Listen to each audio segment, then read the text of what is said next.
Muchas gracias por acompañarnos una vez más en una nueva edición de este programa que hemos titulado La Hora de Ezequiel Trump, pero tenemos un montón de información para compartir con todos ustedes en un mundo que está literalmente en pie de guerra, y justamente de eso vamos a hablar y de muchas otras cosas más que quizás no tengan la repercusión que merecen en este ambiente donde la información está tan pero tan tergiversada y manipulada que uno tiene que leer muchísimas cosas para darse cuenta de lo que está pasando, porque con una sola no le alcanza. Lo que estamos tratando de hacer aquí es de leerlas todas para que usted no tenga que leerlas y darle ya un producto que tenga credibilidad y sea fidedigno.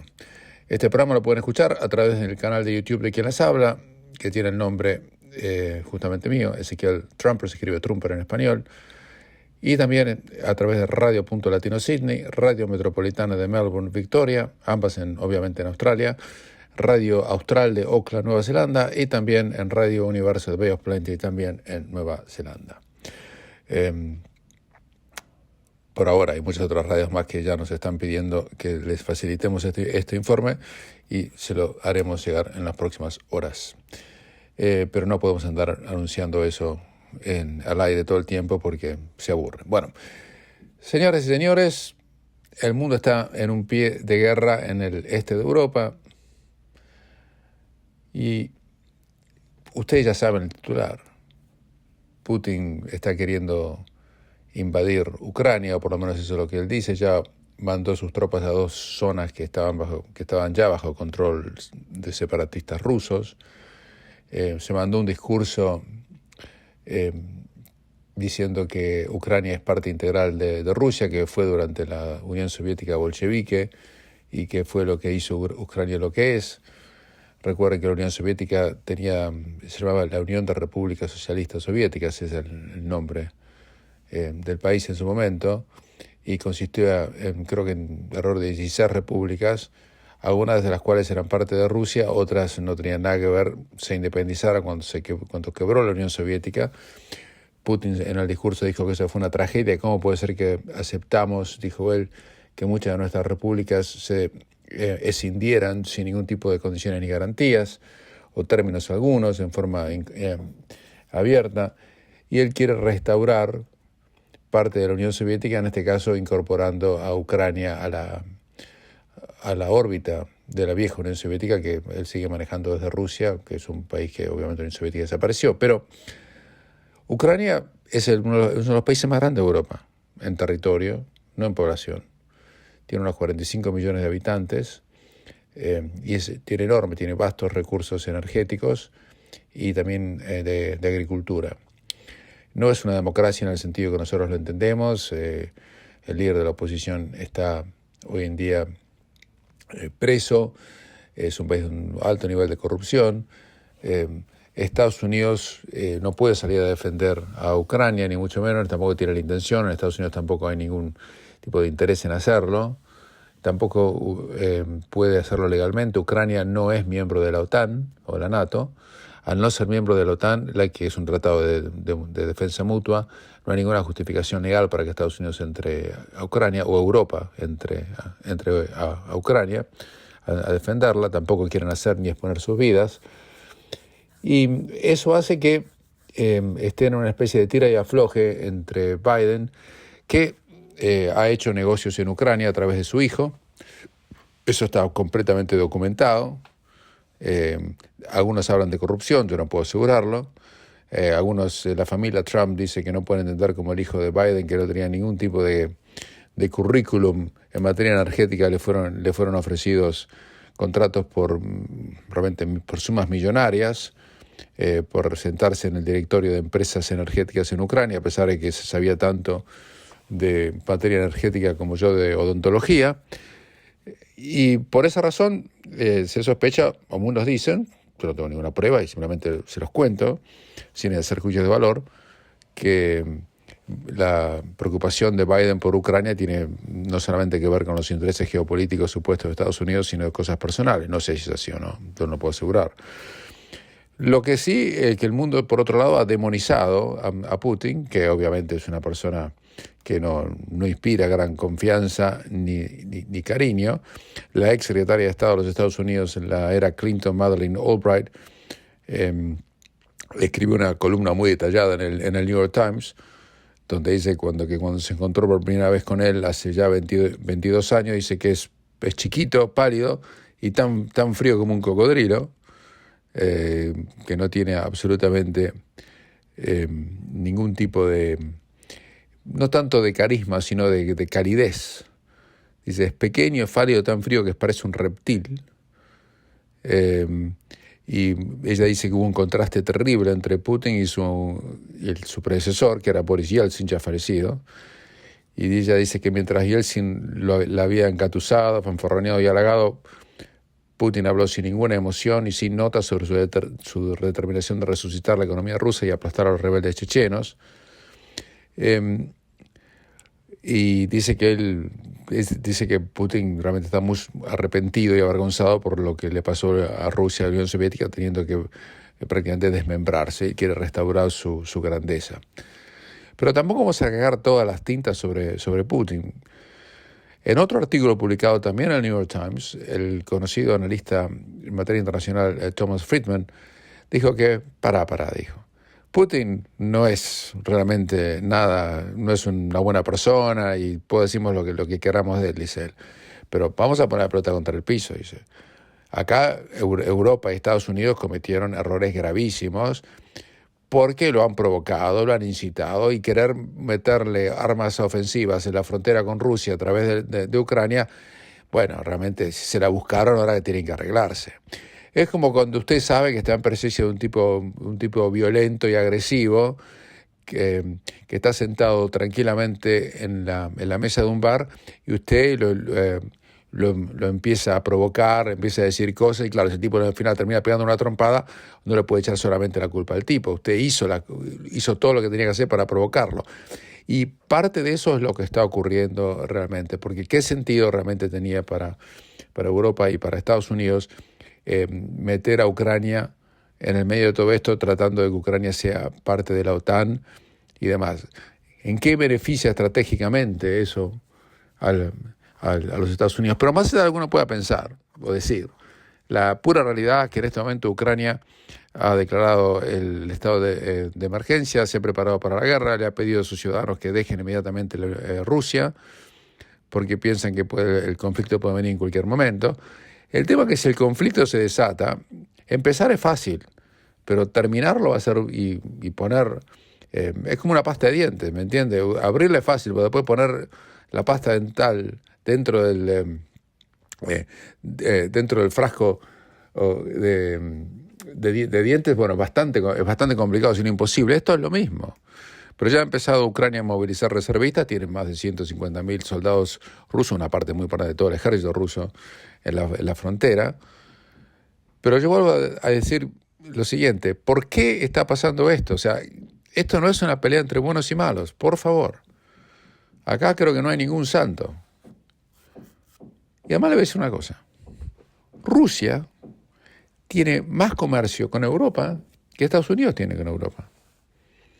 La dependencia que tiene Europa de gas, y especialmente con Rusia, es impresionante. Creo que un 25 o 30% del gas que Europa necesita llega a Rusia. Y por más sanciones económicas que Biden quiera poner, congelando cuentas bancarias y demás de los oligarcas rusos, amigos de Putin y de ciertos bancos, la realidad es que si Europa se queda sin el gas ruso, bueno, no tienen de ninguna manera cómo reemplazarlo en forma inmediata o mediata siquiera. Así que no sé exactamente no entiendo cuál es la estrategia, por un lado, de Europa y los Estados Unidos. ¿Por qué realmente ellos necesitaron provocar a Putin de esta manera? No me cierra. Si usted le cierra, cuénteme. Putin, por otro lado, cometería un error gravísimo si invade Ucrania. Que controle un par de áreas de Ucrania que están en disputa. Bueno, eso, mira, hay tantas guerras que uno ni se entera en el mundo, como en Yemen y en otras partes de África, y no pasa nada. Y usted ni sabe quiénes están peleando, ni conoce los nombres de quienes están muriendo o quienes están liderando. Eso puede pasar. Ya en el 2014 Putin tomó Crimea, que era una realidad una zona rusa, que estaba dentro de Ucrania, donde la gran mayoría de la gente hablaba ruso, y pasó eso y el mundo siguió. El presidente de los Estados Unidos en el momento era Obama, le puso sanciones, pero no pasó nada. Ahora, si invaden Ucrania ya es otra cosa. Yo sigo pensando que eso no va a ocurrir, porque el costo que pagaría Rusia sería tremendo desde el punto de vista económico. Quedaría como un paria completamente aislado del mundo diplomática y culturalmente. Mire, ya le sacaron la final de la Champions League, que se iba a jugar en mayo en San Petersburgo, ya se la han sacado. La UEFA ya está por anunciar eso. Eso, por supuesto, es una cosa anecdótica, parece baladí, pero es simplemente un ejemplo de todo lo que la Unión Soviética quedaría excluida prácticamente de todo. ¿Y qué se benefician ellos con eso? Por otro lado, hay que decir que Putin está preparado para todo esto. El hombre podrán decir que es frío como un reptil, pero no es, pero tiene intelecto y capacidad, cosa que muchas veces del otro lado no se puede decir que exista al mismo nivel. Y ha preparado al país ha acumulado la tercera más grande reservas de dinero del mundo. En serio se lo digo. Tienen reservas en moneda extranjera, en moneda dura, es la tercera fuente de reservas del mundo, de manera que pueden aguantar sanciones. ¿Pero con qué beneficio? ¿Con qué objetivo? Controlar Ucrania. Y después que controlan Ucrania, entran aquí pasando a sangre y fuego. ¿Después qué? Guerra de guerrillas. ¿Por cuántos años? ¿No se va a convertir en el Afganistán o el Chechenia? Alguna vez la Unión Soviética y después Rusia tuvieron. Realmente no nos cierra por ningún lado. Este es un conflicto entre buenos, no es entre buenos y malos. Hay algo muy, pero muy extraño. Italia no quiere cerrar con sanciones. Alemania ya con enorme pie de plomo están tratando de pararon la construcción y la aprobación del pipeline de gas, de un gasoducto, como se dice en castellano. Y por otro lado, el presidente Biden primero dijo que hubiera aceptado una incursión limitada de Putin a unas partes de Ucrania. Ahora lo llama que eso es una invasión. Pasaron de incursión a invasión. Yo no sé exactamente cuál es la diferencia. Pero mire, mientras la sangre no llega al río y no empiezan a tirar cañones y con ataques cibernéticos y misiles y demás, seguiremos en estas condiciones. Pero el tema fundamentalmente es que el mundo no puede continuar así. La bolsa de comercio en todo el mundo han bajado en forma muy pronunciada.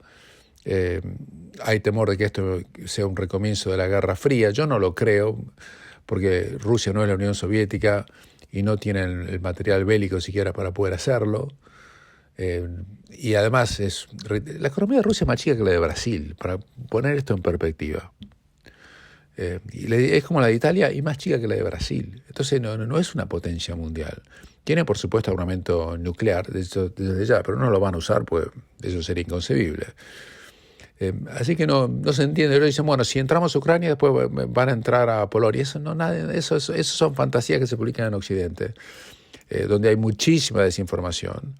Y se ha demonizado a Putin de una manera merecida, pero sin contarle toda la historia que estamos tratando de contarle en forma quizás revuelta, porque no es porque uno esté con la cabeza revuelta, sino porque esto está mucho más que revuelto.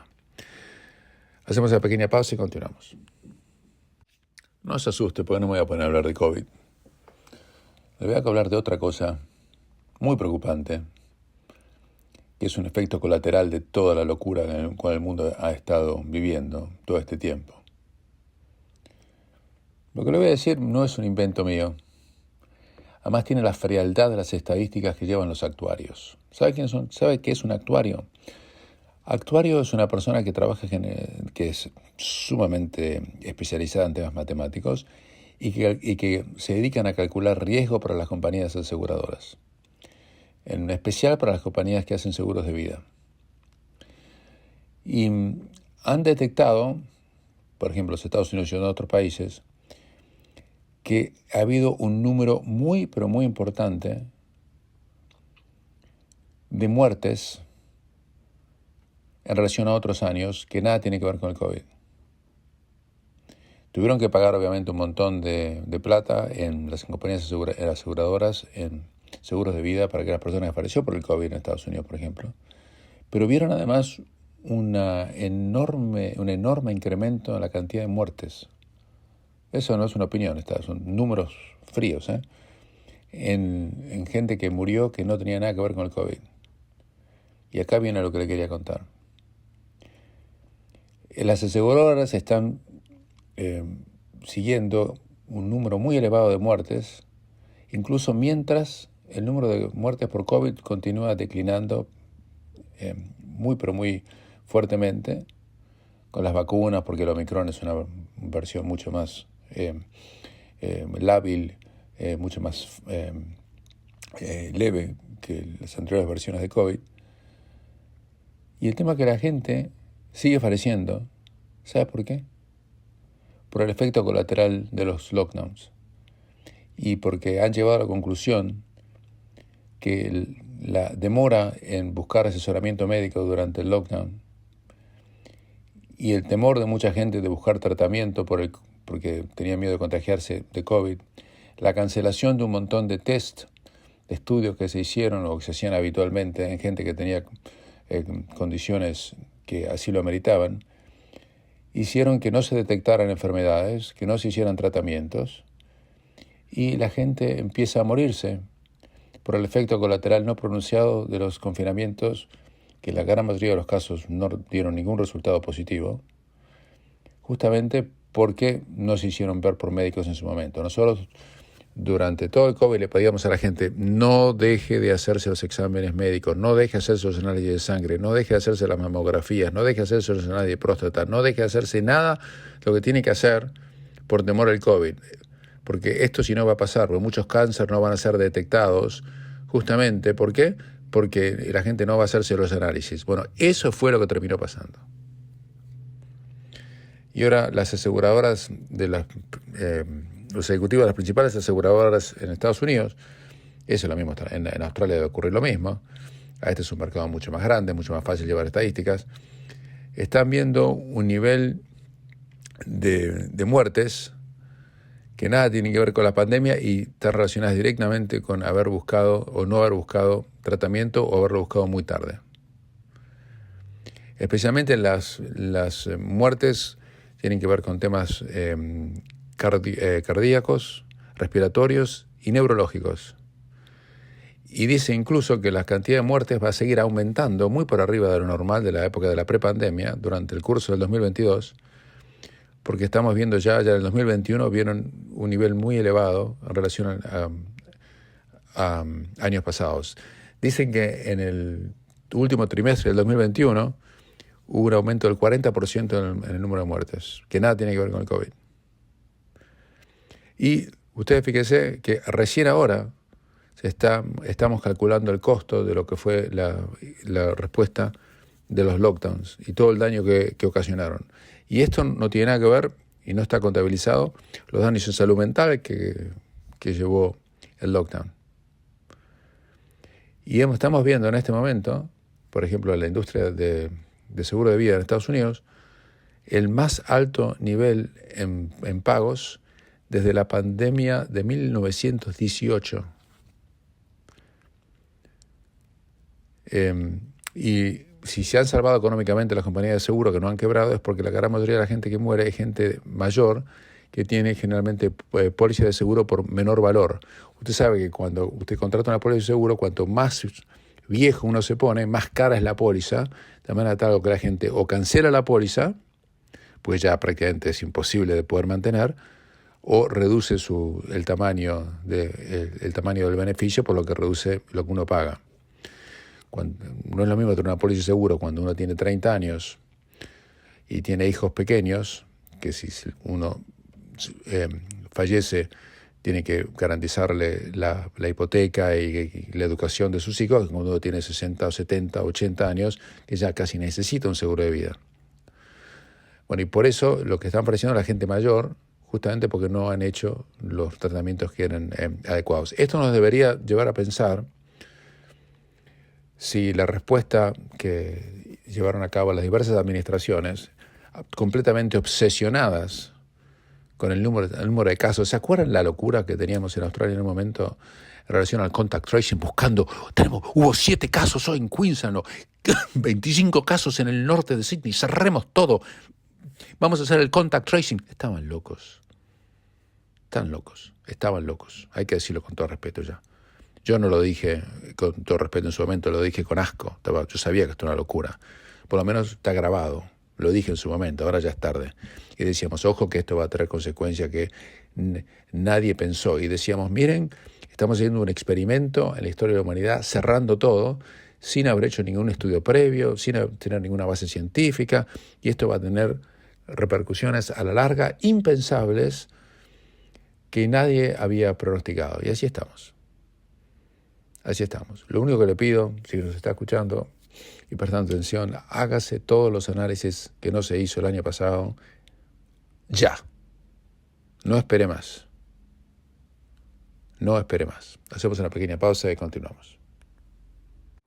Y siguiendo con un tema parecido, pero antes que eso le quería contarles una cosa. En el conflicto que en este momento desatado hoy a la fecha entre Rusia y Ucrania, el que está ganando es Putin, claro, ¿no?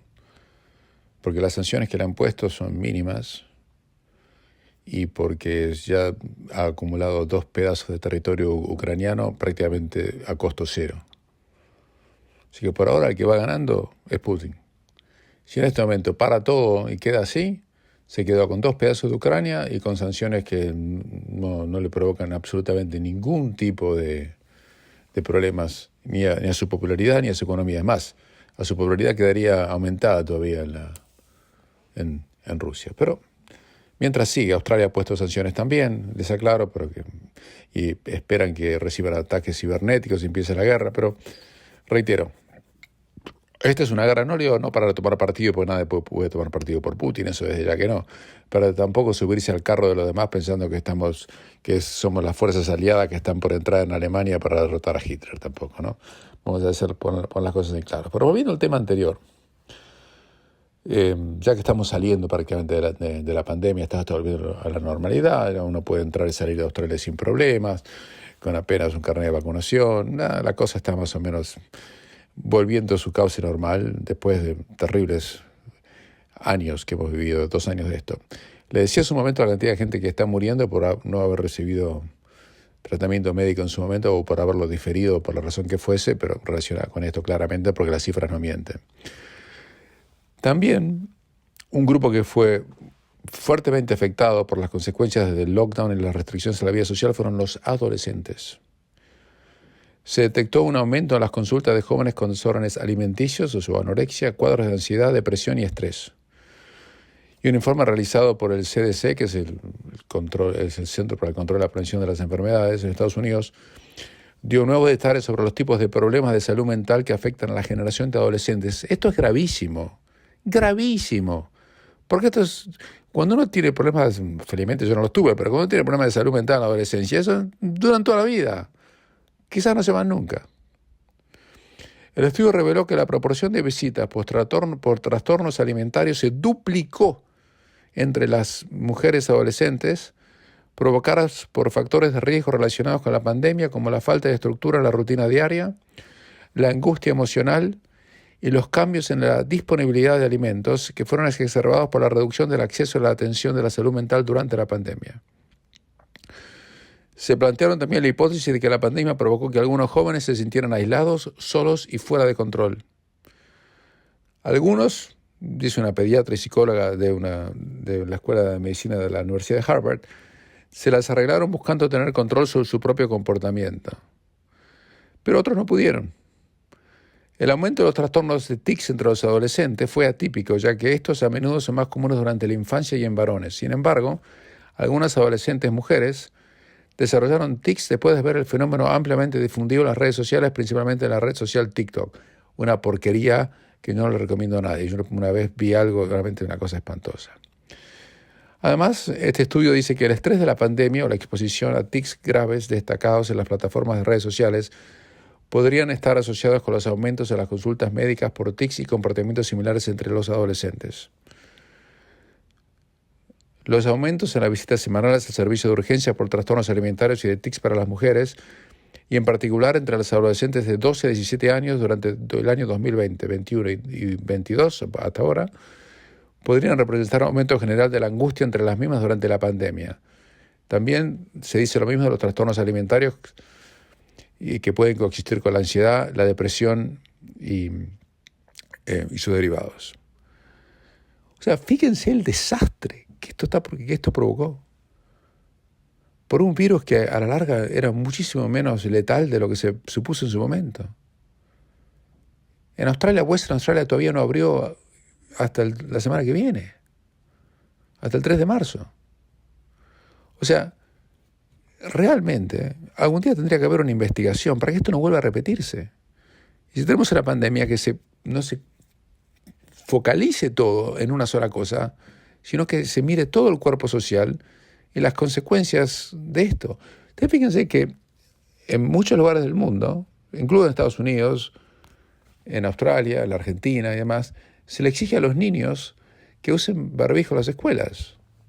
Y hay muchísimos psiquiatras y psicólogos que dicen, eso es una barbaridad, eso no debería pasar. Porque es el grupo social etario con menos chance de ser afectados por infecciones de COVID, dicen ellos. Y porque el usar una máscara en esas condiciones les trae problemas de sociabilidad, entre otras cosas. Aparte, un chico, una máscara a los 7 años, o 8 años, 12 años, por una máscara es imposible. Yo no aguanto una máscara por más de 10 minutos, o 5. Uno supone que en el correr de los meses volveremos a la normalidad, que ya no le van a exigir a uno que use máscara en los aviones, que es un disparate. ¿Cómo uno puede estar usando una máscara en un avión en un vuelo de 10 horas, o 15, u 8, o 3?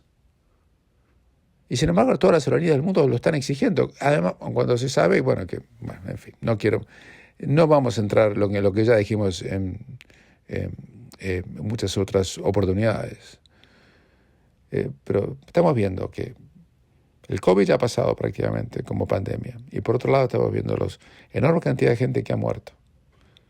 No por COVID, sino por no haber buscado tratamiento. Estamos viendo toda una generación de niños y adolescentes afectados en su salud mental por lo que viene ocurriendo. Y esto recién se sabe ahora. Dentro de unos meses habrá otros indicadores y otros indicadores y otros indicadores que para mí van a terminar demostrando que a la corta o a la larga, todo el mundo va a terminar diciendo, sí, yo siempre estuve en contra de esto. Cuando yo sé que no es así. Porque la gran mayoría, incluso quizás la gran mayoría de ustedes, estaba a favor de estas restricciones. Y muchos me han escrito al respecto en su momento. Por lo menos aquí en este programa dijimos desde el principio que muchas nos parecían desproporcionadas y que iba a tener consecuencias que no se habían tomado en cuenta como merecían. Y aquí tenemos resultados. Y recién los primeros resultados. Hacemos una pausa más y continuamos. Por supuesto, el dictador venezolano y jefe del régimen de Caracas, Maduro, anunció su apoyo a Putin incluso tras la incursión que hizo en Ucrania, ¿no?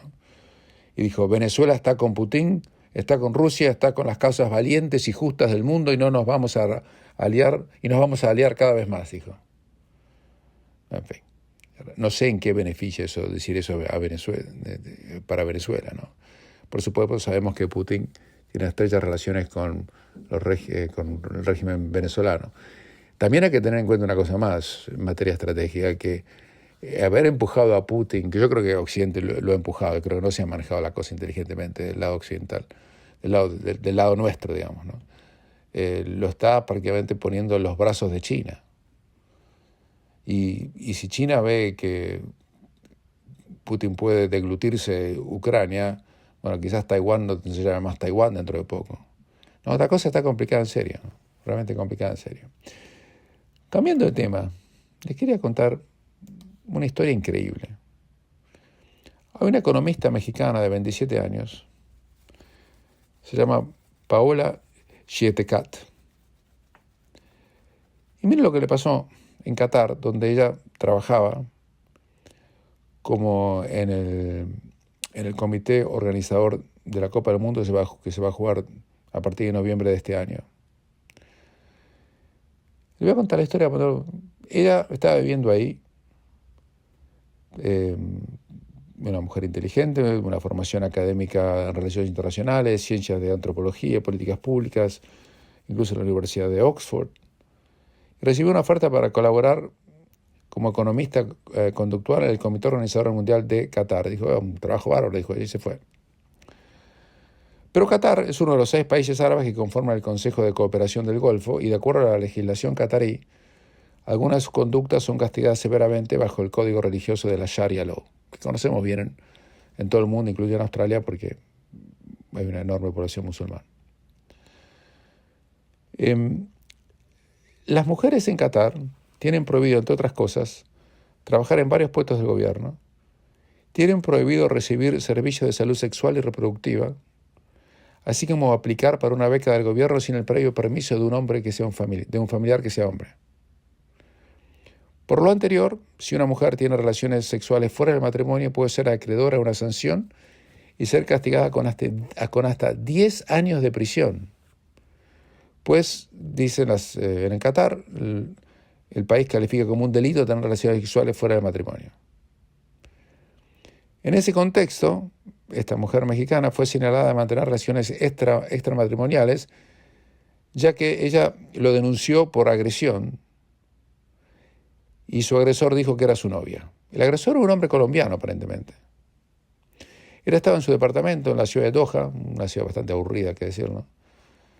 Y un colombiano, a quien ella conocía anteriormente, dice que irrumpió en su departamento en junio pasado, y dice, ella denunció que luego de unos breves forcejeos terminó en el piso, ya que la fuerza del hombre sobrepasaba la suya, y después de un par de horas se percató que tenía lesiones en varias partes de su cuerpo, moretones y demás. De esa manera, le contó todo a su mamá y a un colega del trabajo, se tomó fotografías de sus lesiones para documentar la agresión con la intención de presentar una denuncia contra el colombiano.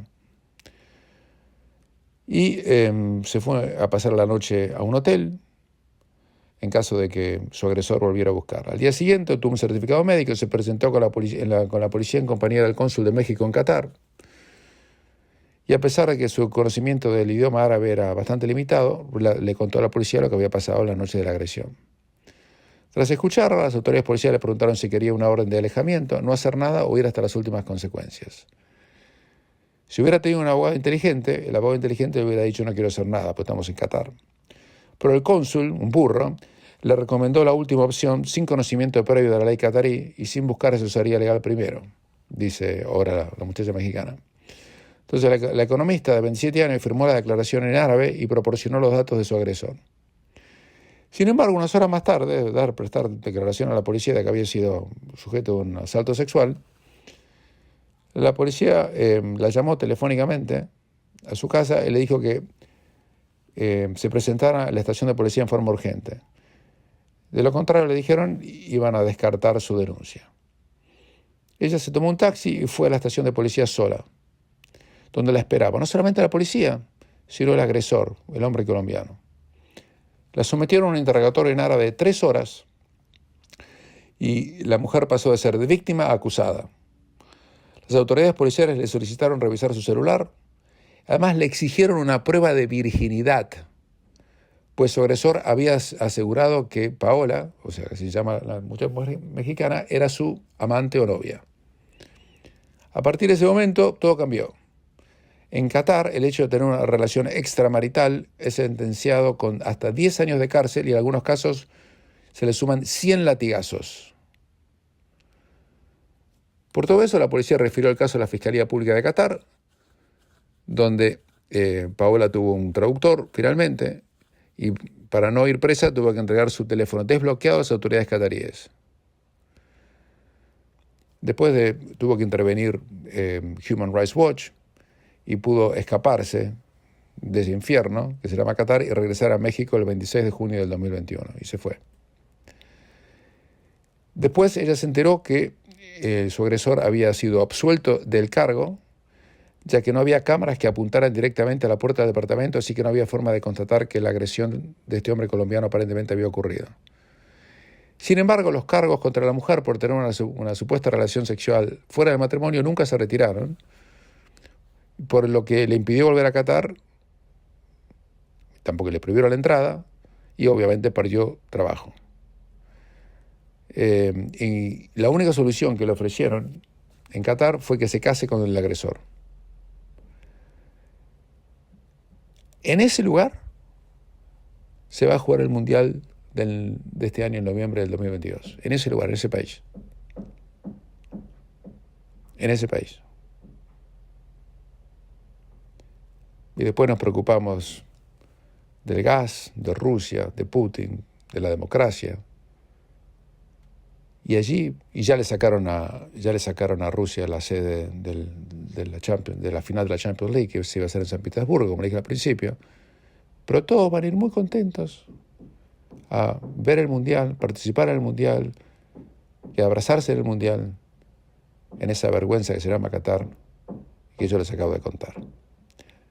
Y esto, ¿usted lo leyó en la prensa? No. Será hasta la próxima. Les habló Ezequiel Trumper.